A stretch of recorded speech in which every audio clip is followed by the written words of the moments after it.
পূর্ব বর্ধমানের কাটোয়া থানার অন্তর্গত কোরই গ্রামের ভারতীপাড়ায় অনুষ্ঠিত হলো এক ঐতিহাসিক ও জাগ্রত কালী পুজো। প্রায় 200 বছরের পুরনো এই পুজো আজও সমান ভক্তি ও জাঁকজমক সহকারে পালন করা হয়। বহু দূর দূরান্ত থেকে ভক্তরা আসেন মা ভবতারিণীর আশীর্বাদ পেতে। এই পুজোর প্রধান সেবায়ত ছিলেন স্বর্গীয় বৈদ্যনাথ ভারতী, পাঁচু ভারতী এবং বর্তমানে খোকন ভারতীর সহ ভারতী পরিবারের অন্যান্য সদস্যরা নিয়ম মেনে এই আরাধনা পরিচালনা করে চলেছেন। সবচেয়ে বিস্ময়কর বিষয়, মায়ের ছবি তোলা যায় না, ছবি তুলতে গেলে কিছুই ধরা পড়ে না বলে দাবি বহু ভক্তের। নমস্কার, আমার নাম বাবুল প্রামাণিক, মন্তসর গ্রামের জোকারিপাড়া বাসিন্দা। আজকে কাটোয়া থানা অন্তর্গত কোরি নামক গ্রামে ভারতীপাড়ার যে ভারতী বাড়ির ভবতারিণী পুজো উপলক্ষে বিশেষ জাঁকজমকপূর্ণভাবে পুজো অনুষ্ঠিত হলো।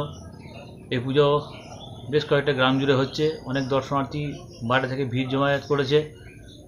অনেক ভক্তবৃন্দ এখানে পূজা অর্চনা দিয়ে যাচ্ছেন।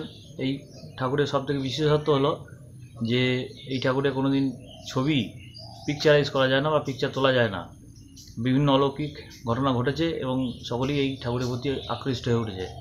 সকলেই এই মা ভবতারিণীর পূজা করার জন্য ভারতী বাড়ির সকলেই খুবই আগ্রহ প্রকাশ করেছেন। ধন্যবাদ, নমস্কার। মা কালীর বিসর্জনের সময় কেউ তার মুখের দিকে তাকাতে পারেন না, শুধু প্রধান পুরোহিত এই অধিকার রাখেন। এই নিয়ম ভাঙলে ঘটে বিপদ, এমন নজির অতীতে দেখা গেছে। এই মন্দিরে মুরগির ডিম বা মাংস নিষিদ্ধ, এসবের ছোঁয়া লাগলে ভয়ঙ্কর পরিণতি হয় বলে জনশ্রুতি। বহু মানুষ জানা নববর্ষের রাতে মা নিজে শনি ও মঙ্গলবার মন্দির চত্বর বিচরণ করেন। অসংখ্য রোগ, শোক ও পারিবারিক কষ্ট দূর করেছেন এই মা, এমন বিশ্বাস বহু মানুষের।